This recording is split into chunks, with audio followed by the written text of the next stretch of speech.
ইমানের দাবি করলেই চলবে না, ইমানের পরীক্ষা আসবে আমাদের উপরে। ইমানের পরীক্ষায় ফার্স্ট ডিভিশনে পাস করতে হবে, কথা হয় না? ইমানের পরীক্ষায় ফার্স্ট ডিভিশনে পাস করতে হবে। মুখে মুখে স্লোগান দিলে চলবে না। এই পৃথিবী চিরস্থায়ী না, পৃথিবী চিরস্থায়ী না।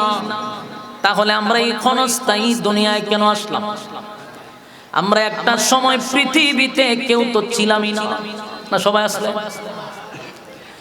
এই পৃথিবীতে আমরা ছিলাম না।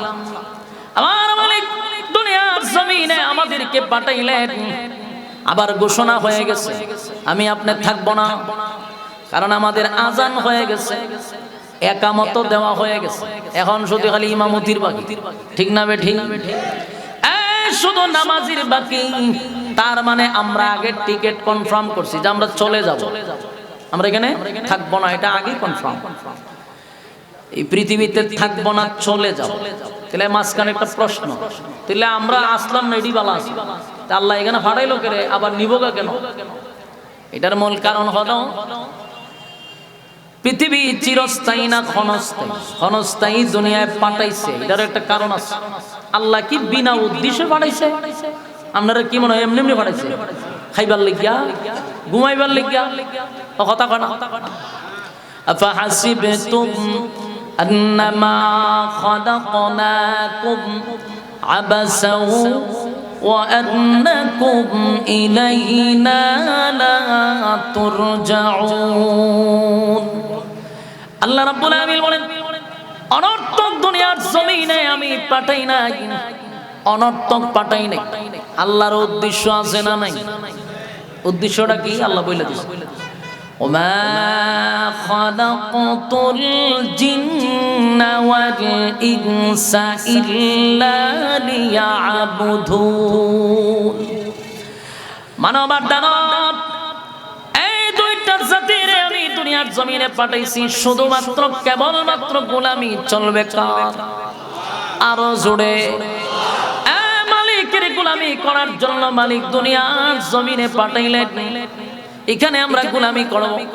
আল্লাহ কয় এই অল্প সময় আমি পাঠাইলাম শুধু একটা পরীক্ষা দেওয়ার জন্য। যারা পরীক্ষায় পাস করবে ওয়াদা দিছি কানাত লাহুম জান্নাতুল ফিরদাউসি নুজুলা। আমি ওয়াদা দিলাম আমি তোমাদেরকে জান্নাতুল ফিরদাউসের মেহমান বানাবো, তবে তোমরা শর্ত পালন করো। বিনা শর্তে আমি কাউরে জান্নাত দিব না। দুনিয়া আমি বিনা শর্তে দিব রে, কিন্তু জান্নাত আমি বিনা শর্তে দিব না। এক নাম্বার শর্ত হলো ঈমান, দুই নাম্বার হলো নেক আমল। আর ঈমান যে আমরা দাবি করি এই ঈমানদার না। ঈমানের পরীক্ষা আসবে, ঈমানের পরীক্ষা আসবে। আমিনু কামা আমানান নাস, ওই মানুষদের মতো ঈমান আনো। আব্দুল্লাহ বিন তামের ঈমানের পরীক্ষায় ফাঁস। ফেরাউনের ঘরে সংসার করে আসিয়া ঈমানের পরীক্ষায় ফাঁস করছে। সুবহানাল্লাহ। আসিয়া যদি ঈমানের পরীক্ষায় পাস করতে পারে, তাও ফেরাউনের ঘরে থেকে। ফেরাউন মানুষকে প্যারাক মারত। ফেরাউন কি করত? প্যারাক মারত, হাতে পায়ে প্যারাক মারত। ফেরাউনকে যারা খোদা মানত না তাদেরকে প্যারাক মারত। ফেরাউনের দাসী যখন তারে খোদা মানলো না, দাসীরে প্যারাক মারছে। গরম তেলের মধ্যে সন্তান সহ পোড়ায়া দিছে। গর্বের সহিত আসিয়ার কাছে বক্তব্য দেয়, আসিয়া দাসীরে আমি হত্যা করছি। আসিয়া জিগায় কেন হত্যা করলি? হয় আমারে খোদা মানে না। আসিয়া স্পষ্ট বক্তব্য দিছে ফেরাউনের সামনে দাঁড়ায়, খোদা না মানার কারণে দাসীরে তুই হত্যা করলি, আমি তোর বউ আসিয়া তোরে খোদা মানি না। ফেরাউনের সামনে দাঁড়ায় সবচেয়ে পাওয়ারফুল, তখন সে জালেম, গোটা রাজ্যের সে রাজত্ব চালায়, এমন পাওয়ারফুল নেতার সামনে দাঁড়ায় হয় তোরে খোদা মানি না। ফেরাউনের ছান্দি গরম হয়ে গেছে। আমি হইলাম খুদা, আমার বউ হইল খুদি। খুদার বউ কি? খুদি। খুদার বউ যদি খুদিয়ে খুদা না মানে রে, ইজ্জত কি তাকে? দৌড়াইয়া হামাইনার কাছে গেছে। হামান হইল এর বন্ধু, এর সামসা। দুনিয়াতে যত নেতা আছে, নেতারাই এত খারাপ না যতটা বদমাশ হয় সাথের সামসাগুলি। সবটি নেতার লগে যেটি থাকে এটি সামসাটি সবচেয়ে বদমাশ হয়, সবচেয়ে খারাপ হয়। নেতা এতটা খারাপ না, এই সামসাদের কথা শুনা শুনা এই জুলুমগুলা করে। ফেরাউনের লগে একটা আসিন, এটার নাম হলো হামাইনা। হামাইনার কাছে সব পরামর্শ করতো, গিয়া কয় দোস্ত আমি হইলাম খুদা, আমার বউ হইল খুদি। খুদি তো আমার খুদা মানে না। হামাইনায় বুদ্ধি দিছে, সব বনাস দোস্ত, এটা মারাত্মক অন্যায়। খুদার বউ যখন খুদিয়ে মানে না, তাহলে খুদিরে শাস্তি দিতে। হামাইনার কাছে বুদ্ধি নিছে, শাস্তি কি হইতে পারে? আসিয়ারে মানুষের সামনে উলঙ্গ করে দাও। নাউজুবিল্লাহ। দেখছেন নি কি বুদ্ধিটা দিছে? ফেরাউন না বুদ্ধি বালা, এটা বলে বালা বুদ্ধি, বুদ্ধি বালা। গিয়ে আসিয়ারে গ্রেফতার করছে, হাজার হাজার মানুষের সামনে আসিয়ারে উলঙ্গ করছে। আসিয়া চিৎকার দিয়ে বলে মালিক,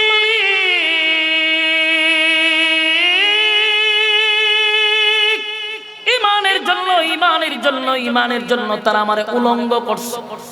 আমার সবচেয়ে বড় নিয়ামত আমার কাছ থেকে কেড়ে নিছে। হাজার হাজার মানুষের সামনে আমারে উলঙ্গ করে দিল গো। আসিয়া চোখ দিয়া পানি পড়ে। এরপরও আসিয়া ইমান ছাড়ে নাই। ফেরাউনের মতো নষ্ট রে খোদা মানে নাই। আমার যুবক ভাইরা, এখান থেকে শিক্ষা গ্রহণ করুন। শুধু ওয়াজ শুনলে হবে না, আলোচ্য বিষয় কিন্তু ইমান। ইয়াদ আছে তো? ইমানের উপরে আলোচনা, কথাগুলি মনোযোগ দিয়া শুনবেন। বর্তমানে প্রেক্ষাপটে এই আলোচনাগুলা বেশি বেশি বেশি করা দরকার, কারণ আমাদের সমাজের মানুষের ইমানের মধ্যে লাল বাতি জ্বলে রয়েছে। যুবক ভাইরা, নিজের ইমানদার দাবি করি, অথচ ইমান বড় মারাত্মক। ইমান হলো অ্যাকাউন্ট। ইমান হলো, জোরে কইন অ্যাকাউন্ট। আমার কথা আপনাদের কানে যায়নি। ইমান হইল অ্যাকাউন্ট। আপনি ব্যাংকে গিয়া যদি এখন বলে 1 লক্ষ টাকা জমা দিব, ব্যাংক ম্যানেজার আপনাকে বলবে অ্যাকাউন্ট নাম্বার বলেন। আপনি যদি বলে অ্যাকাউন্ট নাম্বার নাই, তো টাকাটা জমা দিতে বলে জানি না, জানো মনে চাই না, দিয়ে দেন। আপনারা সুস্থ করবো না পাগল করবো? কারণ বেটা অ্যাকাউন্ট না থাকলে তোর টাকা জমা হইব কো? বলে এটা তো জানি না। ঠিক তেমনি ভাবে আপনার ইমান হলো অ্যাকাউন্ট। ইমান যদি থাকে তাহলে ওয়াজে বসছেন, যতগুলা আয়াত শুনতেছেন, প্রতিটা হরফে 10টা করে নেকি অ্যাকাউন্টে জমা হবে। অনানের ইমানই নাই, তাহলে এই নিয়ে কি যাইব কো? অ্যাকাউন্ট নাই তো। আগে আপনার ইমানের পরে নামাজ, রোজা, হজ, যাকাত, যত ইবাদত বন্দেগী আছে, এটা তো ইমান থাকার পরে এনে। ইমানই নাই, বাকি যা করবেন এটা যাওয়ার জায়গা নাই। কথা কি বুঝতে পারছেন?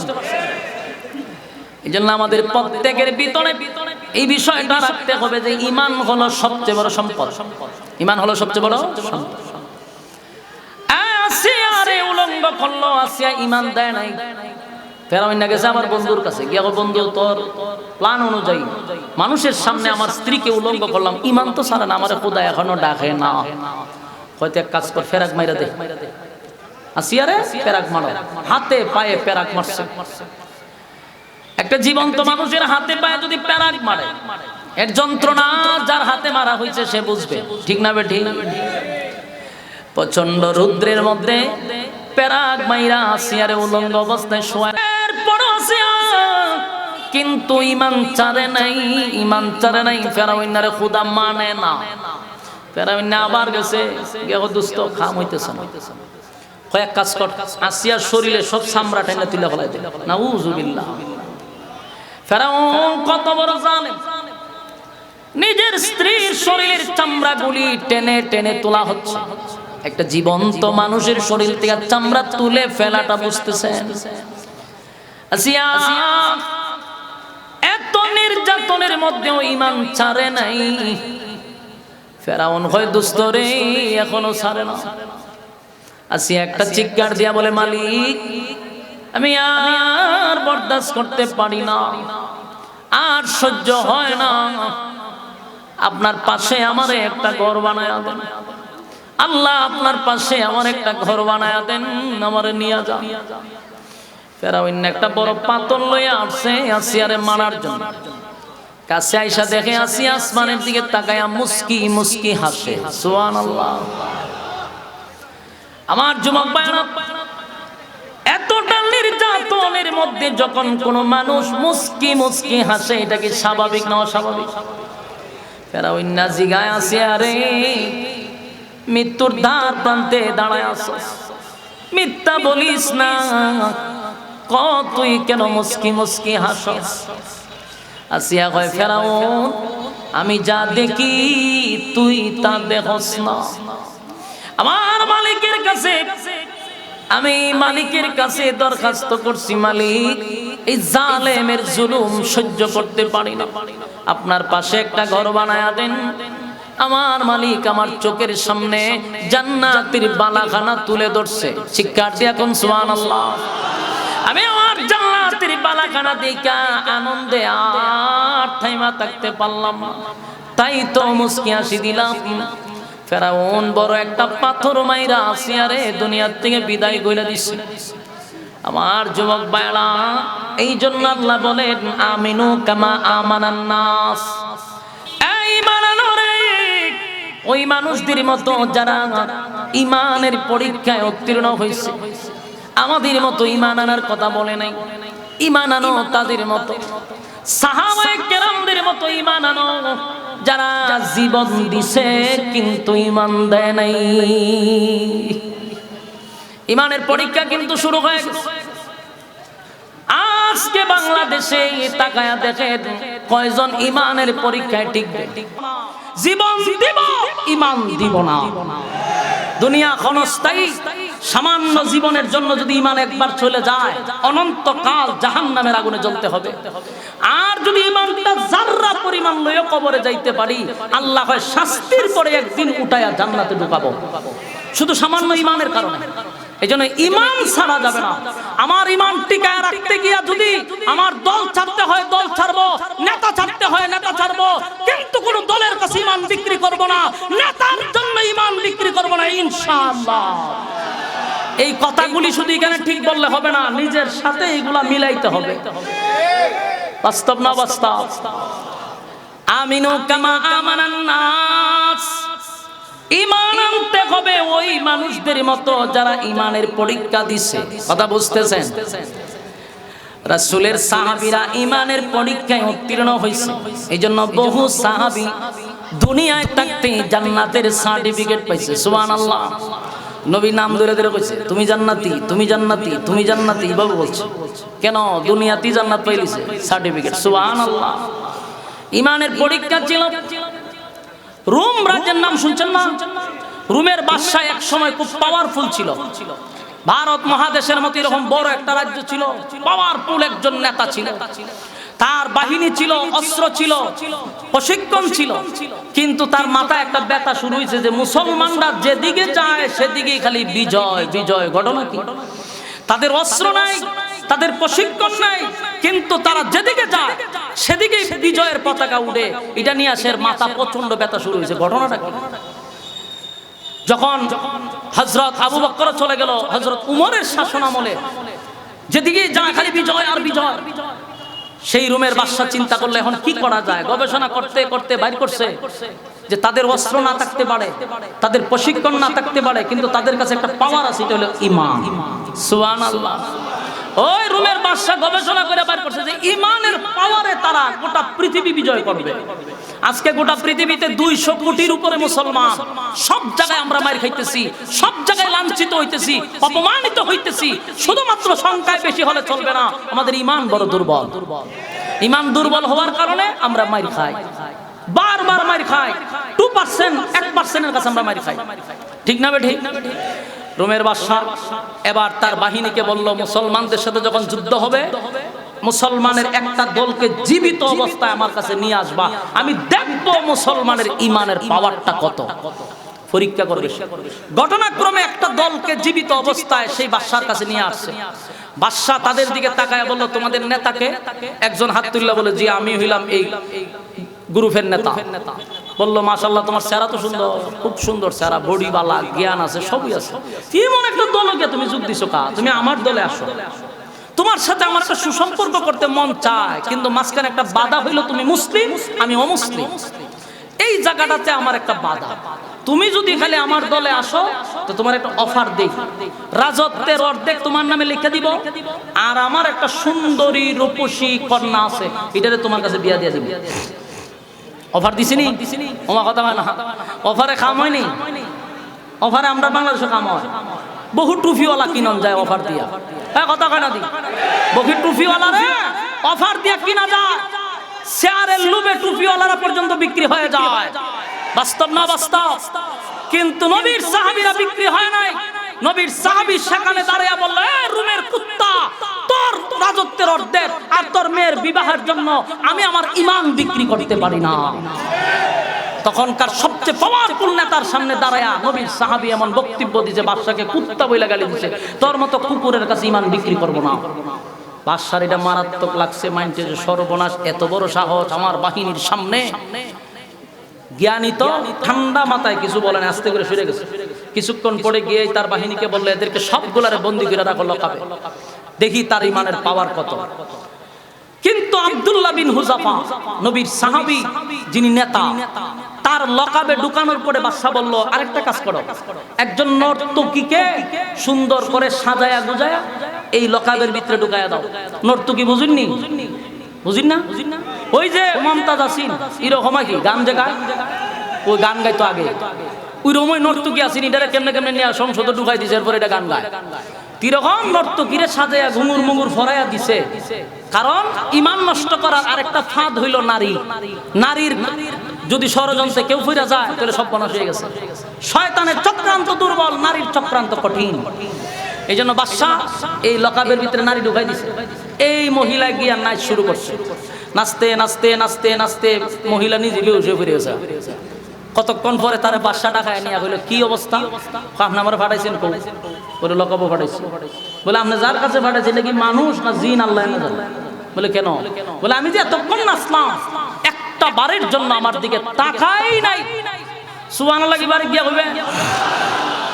সে তো আমার দিকে তাকাইলেন না, তার আমি আকৃষ্ট করতাম, আমার দিকে তাকাই নাই। এই হলো নবীর সাহাবী। সুবহানাল্লাহ। বাদশা কই কেন ফিল মারলাম, এখন কি করা যায়? বলল ঠিক আছে, খানা বন্ধ করে দাও, খানা টোটাল বন্ধ করে দাও, খানাও দিবা না পানিও দিবা না। এখন কোন একদিন না খাইলে আমরা মেজাজটা কেমন গরম হয়, কথা কই না দি? রমজান মাস আইলে দেখেন সেত কারে কয়, রাগ কারে কয়। ইফতারির আগে গিয়া রোজাদারের সাথে আপনি একটু ফাজলামি করেন, প্লেট দিয়া বাইরে আমরা মাথাও তো ফাটাই লিব।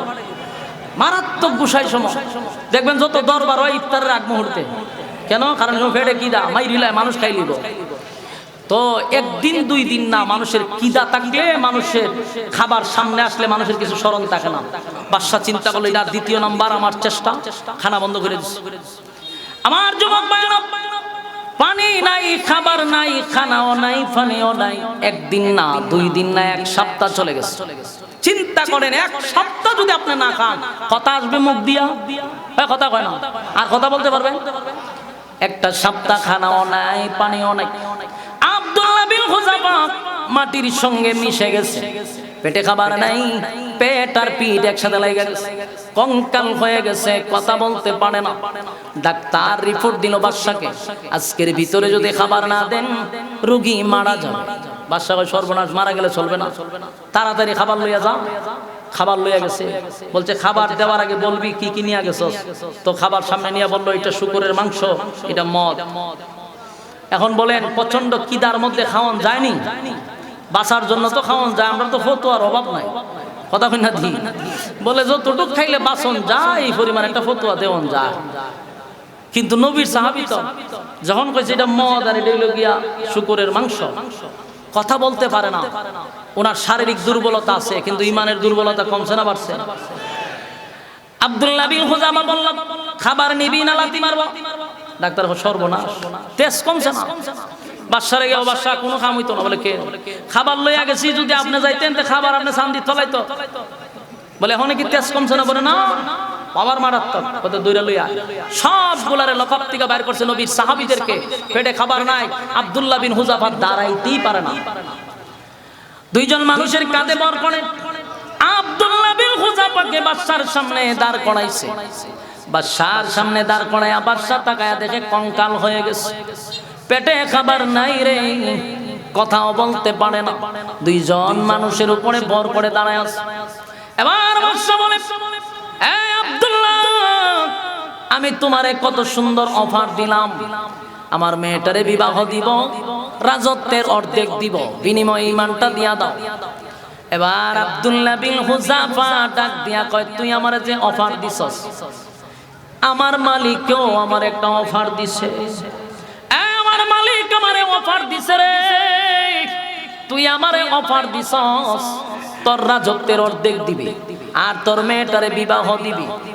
এই অফারে আমি ঈমান বিক্রি করে দিতাম, আর আমার আল্লাহ আমারে বলছে ঈমান আর নেক আমল লইয়া যদি আমি কবরে যাইতে পারি, এই পৃথিবীর 10টা পৃথিবীর সমান আল্লাহ জান্নাত দিবে,